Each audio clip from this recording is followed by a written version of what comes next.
गिरिडीह में घर में विस्फोट, एक की मौत। ब्लास्ट से ऊपर उठी छत, 6 लोग गंभीर रूप से घायल। जांच में जुटी पुलिस। झारखंड के गिरिडीह शहर के शीतलपुर में रात करीब 2 बजे घर में जोरदार विस्फोट हुआ। इस विस्फोट में एक महिला की मौत हो गई, वहीं 6 लोग गंभीर रूप से घायल हो गए। इस हादसे में घर के मालिक उमेश दास की सास बिदंती देवी की मौके पर ही मौत हो गई। वहीं उमेश दास, उनकी पत्नी सविता देवी, पुत्र संदीप और सन्नी, बेटी लक्ष्मी तथा ससुर बुरी तरह झुलस गए। घायलों को पहले सदर अस्पताल ले जाया गया, जहां प्राथमिक उपचार के बाद उन्हें धनबाद रेफर कर दिया गया। इसके बाद घायल उमेश दास और उनके परिवार के सदस्यों को बेहतर इलाज के लिए रांची रिम्स रेफर किया गया। विस्फोट इतना जोरदार था कि घर की दीवारें क्षतिग्रस्त हो गई और छत ऊपर की ओर उठ गई। स्थानीय लोगों की माने तो उमेश दास का एक पुराना जमीन विवाद चल रहा था। इसी घटना के पीछे इस विवाद को जोड़कर देखा जा रहा है। हालांकि इस बात की पुष्टि नहीं हुई है। गुमला अनाथालय के 26 बच्चे फूड पॉइजनिंग के शिकार। पार्क घूमने गए बच्चों ने खाया चाउमीन, तबीयत बिगड़ने पर अस्पताल में भर्ती। झारखंड के गुमला जिले में प्रगति ग्राम उद्योग संस्थान द्वारा संचालित अनाथालय के 26 बच्चे फूड पॉइजनिंग के शिकार हो गए हैं। घटना गणतंत्र दिवस के मौके पर हुई, जब बच्चों के बिरसा मुंडा एग्रो पार्क घुमाने ले जाया गया। पार्क से लौटते समय बच्चों को बाहर स्थित एक फुटपाथ की दुकान से चाउमीन खिलाया गया। खाने के बाद सभी वापस आ गए। इसके कुछ देर ही बाद सभी बच्चों की तबीयत बिगड़ने लगी। उन्हें पेट दर्द, सिर दर्द और चक्कर आने की शिकायत हुई। कुछ बच्चों को उल्टियां भी हुई। संस्थान के सदस्य और शिक्षिका ने तुरंत कार्रवाई करते हुए सभी बच्चों को रात करीब 9 बजे गुमला सदर अस्पताल में भर्ती कराया। अस्पताल में समय पर इलाज मिलने से सभी बच्चों की हालत में सुधार देखा जा रहा है। स्कूल की शिक्षिका गीता कुमारी ने इस घटना की पुष्टि की है। सदर थाना क्षेत्र के उर्मी मोड़ के पास अनाथालय स्थित है। इस घटना ने स्ट्रीट फूड की गुणवत्ता और बच्चों की सुरक्षा पर गंभीर सवाल खड़े कर दिए हैं। पतरातू थर्मल में मार्च से 800 मेगावाट मिलेगी बिजली। पीएम मोदी ने रखी थी आधारशिला। झारखंड को मिलेगी 85% बिजली। झारखंड को मार्च तक पतरातू थर्मल प्लांट से बिजली मिलने लगेगी। पहले चरण में 800 मेगावाट बिजली का उत्पादन होगा। बहुत जल्द ट्रांसमिशन लाइन पूरा कर लिया जाएगा। इस प्लांट से जितनी बिजली का उत्पादन होगा, उसका 85% हिस्सा झारखंड को मिलेगा, जबकि 15% हिस्सा केंद्र के हिस्से में रहेगी। ऐसा हो जाने से झारखंड को बिजली की खपत पूरा करने के लिए बिजली खरीदनी नहीं पड़ेगी। अभी आवश्यकता पड़ने पर पावर एक्सचेंज से बिजली खरीदनी पड़ती है। इसके लिए सरकार को 10 से 12 रुपए प्रति यूनिट खरीदना पड़ता है। पीवीयूएनएल के सीईओ आरके सिंह के मुताबिक प्रोडक्शन को लेकर जो जरूरी कंस्ट्रक्शन वर्क पूरा कर लिया गया है। अभी ट्रांसमिशन लाइन का काम चल रहा है, इसे भी समय पर पूरा कर लिया जाएगा। इसके बाद बिजली बेचने की प्रक्रिया भी चालू कर दी जाएगी। 20 साल की युवती की पत्थर से कुचलकर हत्या। जंगल में चट्टान के पास मिला शव। शव के नजदीक मिली शराब की बोतल और स्मार्ट वॉच। बोकारो के जंगल में चट्टान के पास एक 20 साल की युवती की लाश बरामद की गई। युवती के चेहरे पर गंभीर चोट के निशान मिले हैं। आशंका जाहिर की गई है कि पत्थर से चेहरे को कुचलकर युवती की हत्या की गई। घटना लाल पनिया थाना क्षेत्र के लुगु बुरु घंटा बाड़ी दोरबारी चट्टान के पास की है। शव के पास से पुलिस ने शराब की बोतल, पानी की बोतल, 3 प्लास्टिक के ग्लास, एक स्मार्ट वॉच, 2 मोबाइल चार्जर, एक पिट्ठू बैग, युवती का खाली पर्स और एक ज्वेलरी दुकान का पर्स बरामद किया है। ज्वेलरी शॉप के पर्स पर बोकारो थर्मल लिखा हुआ है। फिलहाल युवती की पहचान नहीं हो सकी है। युवती ने पीले रंग की टी-शर्ट और ब्लू जीन्स पहन रखा था। दरअसल सुबह कुछ चरवाहे जब इससे और पहुंचे तो उन्होंने बीच रास्ते से युवती का शव मिला। तुरंत इसकी सूचना पुलिस को दी गई। घटनास्थल पर पहुंची पुलिस शव को पोस्टमार्टम के लिए भिजवा लड़की की पहचान में जुट गई है। हाईकोर्ट ने मनरेगा घोटाले में खूंटी की तत्कालीन डीसी पूजा सिंघल की भूमिका की सीबीआई जांच को लेकर दायर पीआईएल किया बंद। झारखंड हाईकोर्ट ने मनरेगा घोटाले में खूंटी की तत्कालीन डीसी पूजा सिंघल की भूमिका की जांच के संबंध में कोर्ट के स्वतः संज्ञान पर सुनवाई की। कोर्ट ने इस जनहित याचिका को निष्पादित करते हुए बंद कर दिया। कोर्ट ने कहा कि अब इसमें कोई मुद्दा शेष नहीं है। पुलिस और एसबी की ओर से मामले में जांच की गई। मामले में चार्जशीट दाखिल हो चुकी है। बता दें कि खूंटी में मनरेगा योजनाओं में अभी 200 करोड़ रुपए से अधिक की वित्तीय गड़बड़ी का आरोप लगाया गया था। उस दौरान पूजा सिंघल खूंटी की डीसी थी। इस मामले में खूंटी जिला के विभिन्न पुलिस थानों में 16 प्राथमिकी दर्ज की गई थी। बाद में खूंटी पुलिस से जांच लेकर एसीबी को सौंपा गया। प्रार्थी ने आरोप लगाया था कि एसीबी से पूरे मामले की जांच कराई गई, लेकिन उसमें तत्कालीन उपायुक्त पूजा सिंघल की भूमिका की जांच नहीं की गई। उपायुक्त के द्वारा ही चेक पर हस्ताक्षर किया जाता है। उनकी भूमिका की ईडी से जांच कराने का आग्रह किया गया। उल्लेखनीय है कि प्रार्थी ने जनहित याचिकाएं दायर कर खूंटी की तत्कालीन उपायुक्त पूजा सिंघल की भूमिका की जांच कराने की मांग की थी। बाद में हाईकोर्ट ने इस मामले में स्वतः संज्ञान लिया था। झारखंड में मौसम ने लिया यू टर्न। ठंड में इजाफा, 8 डिग्री पहुंचा प्रदेश के 5 जिले का न्यूनतम तापमान। ठंडी हवा ने बढ़ाई कनकनी। जनवरी के अंतिम सप्ताह में प्रदेश में मौसम ने यू टर्न लिया है। राज्य के अधिकांश हिस्से में आसमान साफ है, पर ठंडी हवाएं अपना असर दिखा रही है। मौसम का मिजाज एक बार फिर बदल गया है। ठंड ने परेशानी बढ़ा दी है। इधर मौसम विभाग का कहना है कि अभी इस ठंड से राहत मिलने के आसार इस अंतिम सप्ताह में नहीं है। मौसम पूर्वानुमान के मुताबिक अलह सुबह प्रदेश के मैदानी हिस्से वाले जिलों में कोहरे का असर रहेगा। दिन में हल्के बादल रहेंगे, पर हवा की रफ्तार सामान्य से थोड़ी अधिक रहेगी। इधर मौसम के यू टर्न लेने के बाद राज्य के 24 जिले में से 18 जिले का तापमान 10 डिग्री या इससे नीचे आ गया है। 5 जिले ऐसे हैं जहां न्यूनतम तापमान 8 डिग्री पहुंच गया है, जबकि सबसे कम तापमान वाला जिला बोकारो है। यहाँ का न्यूनतम तापमान 7 डिग्री है, जबकि 8 जिले का न्यूनतम तापमान 9 डिग्री है। मौसम विभाग की ओर से जारी रिपोर्ट के मुताबिक 1 फरवरी तक सुबह में कोहरा और धुंध का असर रहेगा। इसके बाद आसमान साफ हो जाएगा। दिन में धूप तेज रहेगी, लेकिन हवा की वजह से धूप का खासा असर नहीं दिखने वाला है।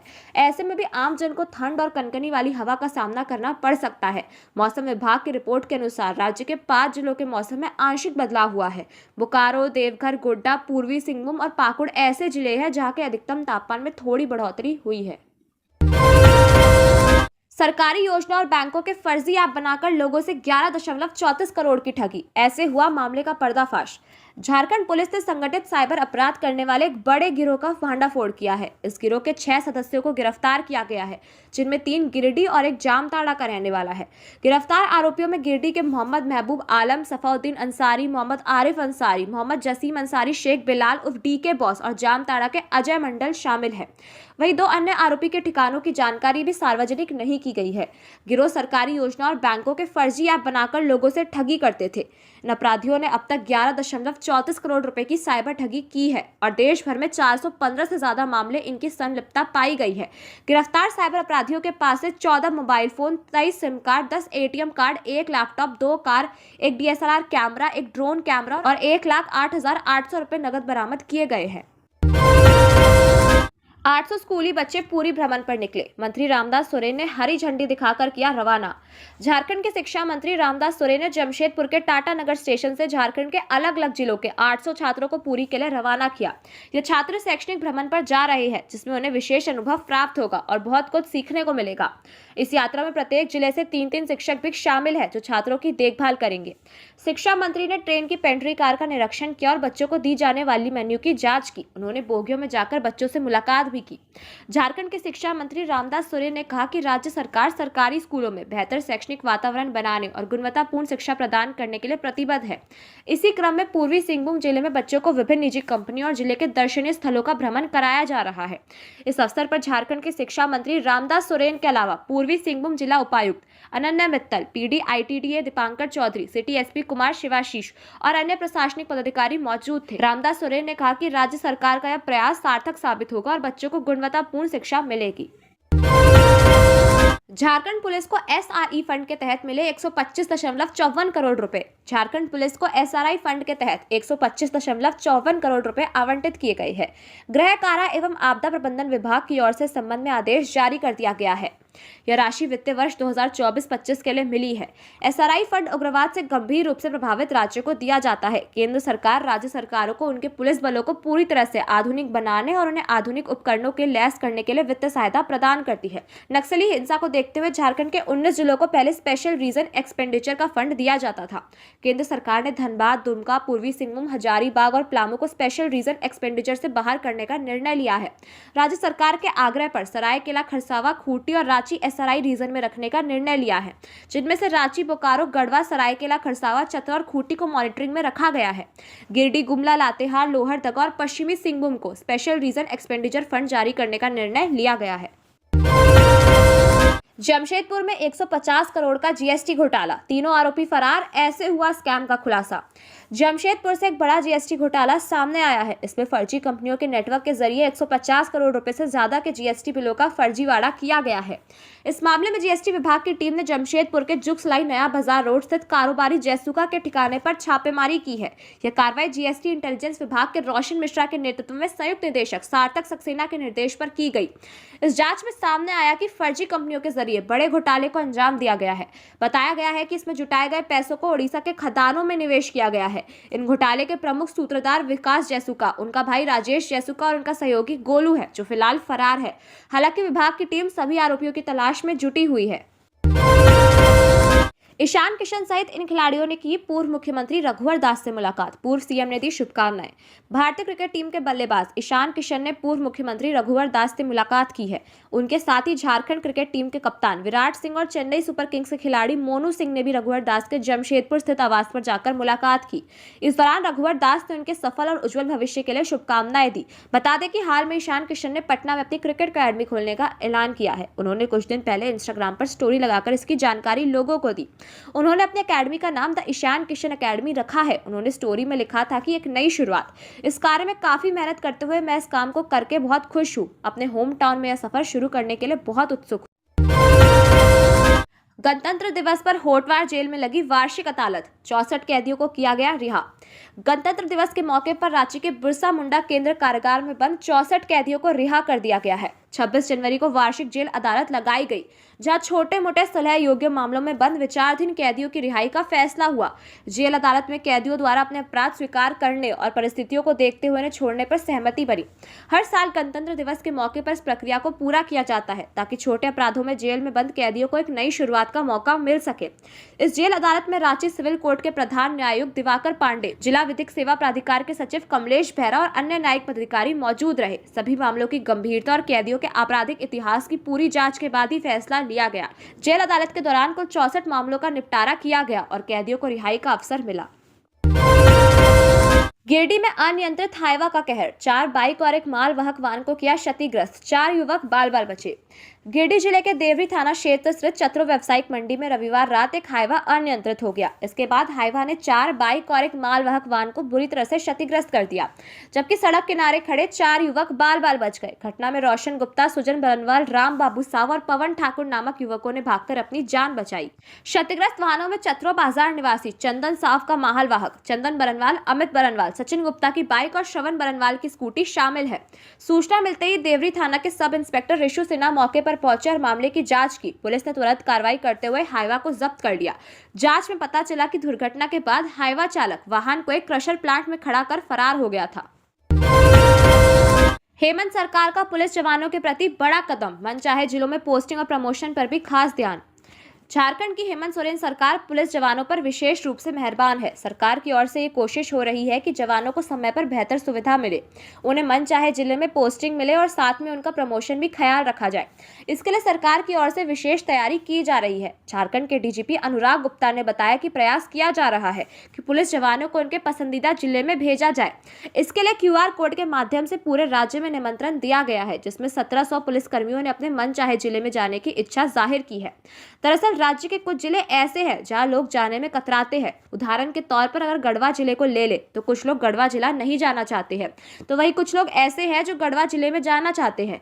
जो गढ़वा के सिपाही है लेकिन दुमका में काम कर रहे हैं, वह गढ़वा आना चाहते हैं, तो उन्हें आने के लिए आमंत्रित किया गया है। इसके साथ ही जवानों का प्रमोशन सही समय पर मिले, इस पर भी ध्यान दिया जा रहा है। डीजीपी अनुराग गुप्ता भी मानते हैं कि समय पर जवानों को प्रमोशन मिलना चाहिए और इसके लिए प्रयास किए जा रहे हैं। लोहरदगा में युवक की पत्थर से कूचकर हत्या, शिनाख्त में जुटी पुलिस। लोहरदगा जिले के सेरंगदाग थाना क्षेत्र के पुदांग जंगल में एक युवक की पत्थर से कूचकर हत्या करने का सनसनीखेज मामला सामने आया है। मृतक युवक के सर को बुरी तरह हथियारों से पत्थर से कूच डाला है, जिससे मृतक युवक की पहचान नहीं हो सकी है। बताया जा रहा है कि स्थानीय ग्रामीणों ने सेरंगदांग थाना पुलिस को जंगल में शव होने की सूचना दी, जिसके बाद सेरंगदांग थाना पुलिस मौके पर पहुंची। शव को कब्जे में लेकर पुलिस मामले की जांच में जुट गई है। साथ ही मृतक युवक की पहचान कराने का भी पुलिस की ओर से प्रयास किया जा रहा है। हालांकि युवक की इतनी बेरहमी से हत्या की गई है कि फिलहाल इसका खुलासा नहीं हो सका है। युवक की पहचान के बाद ही स्थिति स्पष्ट हो पाएगी। वहीं घटना के बाद शव को पोस्टमार्टम के लिए सदर अस्पताल पहुंचाया गया है। पुलिस मामले की बारीकी से जांच कर रही है। कोडरमा में अस्पताल गए परिवार के घर में सेंध, छत के रास्ते घुसे चोर, 3.5 लाख के जेवर और नकदी ले उड़े। कोडरमा के तिलैया थाना क्षेत्र स्थित छलपो विश्राम बाग रोड स्थित चंदन कुमार के घर में रविवार की रात अज्ञात चोरों ने छत के रास्ते घुसकर 3.5 लाख रुपए की संपत्ति की चोरी को अंजाम दिया। चंदन कुमार ने बताया कि उनकी मां का इलाज शहर के एक निजी अस्पताल में चल रहा है। रविवार की रात करीब 11 बजे वे और परिवार के अन्य सदस्य अस्पताल से लौटे। घर में केवल उनकी दादी अकेली थी। परिवार ने पुराने घर में ताला लगाकर बगल में स्थित अपने नवनिर्मित मकान में रात बिताई। सोमवार की सुबह जब वे पुराने घर लौटे तो देखा कि मुख्य दरवाजे का ताला तो लगा था, लेकिन अंदर के दोनों कमरों के ताले खुले थे और सामान बिखरा पड़ा था। जांच में पता चला कि चोर छत के रास्ते घर में घुसे थे। चोरों ने घर और जमीन के कागजात छोड़कर करीब 1 लाख रुपए नकद और 2.5 लाख रुपए के जेवरात पर हाथ साफ कर दिया। 15,000 किलोमीटर ग्रामीण सड़कों का किया जाएगा मरम्मत। राज्य सरकार ने मुख्यमंत्री ग्राम सड़क सुदृढ़ीकरण योजना के क्रियान्वयन के लिए 40 करोड़ से अधिक की राशि का आवंटन कर दिया है। रांची सहित सभी ग्रामीण कार्य पथ प्रमंडल को राशि दी गई है। इस योजना का शुभारंभ 2023-24 से ही किया गया है। इसके अंतर्गत 5 वर्ष अथवा उससे पूर्व निर्मित ग्रामीण सड़कों को सुदृढ़ीकरण करते हुए प्रखंड मुख्यालय एवं अन्य सरकारी संस्थाओं तक आवागमन को सुगम बनाया जाना है। इंजीनियरों ने बताया कि 15,000 किलोमीटर रोड को चरणबद्ध तरीके से मरम्मत करते हुए सुदृढ़ किया जाएगा, जिसमें अब तक 11,840 किलोमीटर रोड के मरम्मत के लिए प्रशासनिक स्वीकृति प्रदान कर दी गई है।